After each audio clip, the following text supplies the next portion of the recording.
Hi guys, Jason D from It's Just Soup, here to show you how to play the villain side of Epic Hero and Villain Feat cards. Basically, rule number one is the GM always has 4 cards on the tabletop at all time. The only time the GM doesn't have 4 cards up is when he does not have enough to have 4 cards up. Any cards over excess actually go into a deck, a villain stack, which he turns sideways. I don't have one now, so we're just going to put this here. GMs also get 1 free epic slot. So 1 free epic slot is free. Both hero and villain can both play up to 2 epic cards, but the second epic card takes up their slot. So right now, I've got my 4 up cards. Now, I'll move these around. This card says I can play 1 more villain card per turn, which is terrible for people. This one says I have 1 more villain card storage, which is also terrible for people. Just like the other heroes in the beginning of the game, you can actually send cards back. I don't really need these excess cards just now.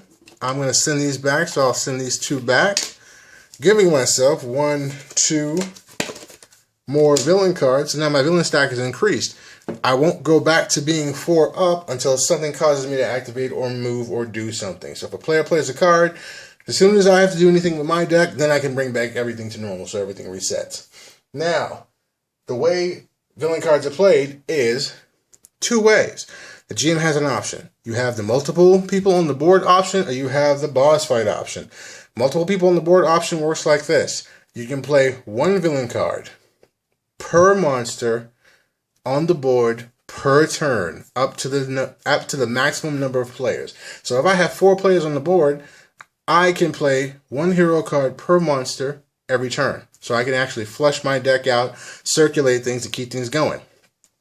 If you're in boss fight mode, you can play 1 hero card per turn, or should I say, 1 hero card for every 2 players in the game rounded up. So in other words, if I'm playing against 4 people, if I'm playing against 1 person, it's 1 card per turn. If I'm playing against 4 people, it's 2 cards per turn. If I'm playing against 5 people, it's 3 cards per turn. And that's just for the boss fight. So that way you have a way to answer players back without struggling or do anything else.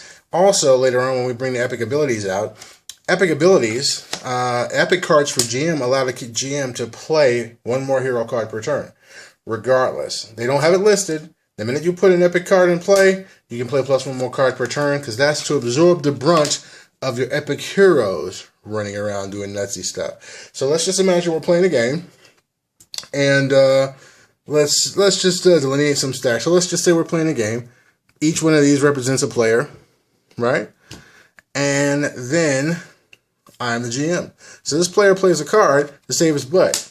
My deck has been touched, so now I'll go up to 4 cards. So now I'm at 4 cards. And as you can see, I have a stack. I have enough to buy... No, I don't have enough to buy Epic Villain, but I might. Now as a GM, how do you draw more cards? You can also... All the icons work for the GM as well, and they'll be located here when they're in the game. Another thing you can do is every time a player activates, let's say this hero goes epic. He says, you know what? 1, 2, 3, 4, 5. I'm going epic. Here it is. I am now, bam, a Crusader. Right? And he has his charges on his card. Now look at how many cards you just got. So now, as a GM, I have more options. The Crusader is out there. He's tough, but I can also make his life tough. He's going to do, bam, he spins a charge. Whenever a character plays an epic ability, spins a charge, you get a card, you peel 1 off your GM stack, and you simply place it right on top. Every charge they burn, you get 1. But now, I'm playing the villain, so I'll burn this card to do something to them. I'll burn this card. They'll get 4 activations. Alright, they'll draw cards, they'll decide what they want to do, and my next hand will immediately slide down. Now I decide, hey, I'm going to come back at it. 1, 2, 3, 4, 5. Let's make this interesting. I'm going to draw an epic villain card. I do that. I draw an epic villain card, and I get an epic villain card that allows me to gain 6 epic rolls. All my villains get +2 to their defense. And I can automatically save. All my villains automatically make a save and throw if I drop this card and choose to throw it away. So now I'll do that. I'll place a 6, right? And now let's see. As we play the game, I'll burn a charge to give my creature an epic roll. Bam! He swings, he hits, he does awesome damage. That causes an activation and the players draw.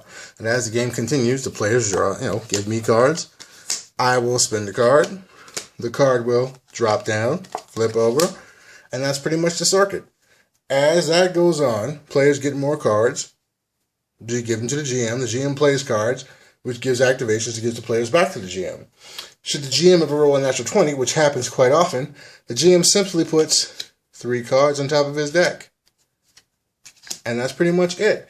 As you can see, it gives a really kind of round-robin way to keep it all up and keep it together. And I'm going to go ahead and show you the next movie is going to be about all of it working together. You can check it out for yourself. Thanks. Bye.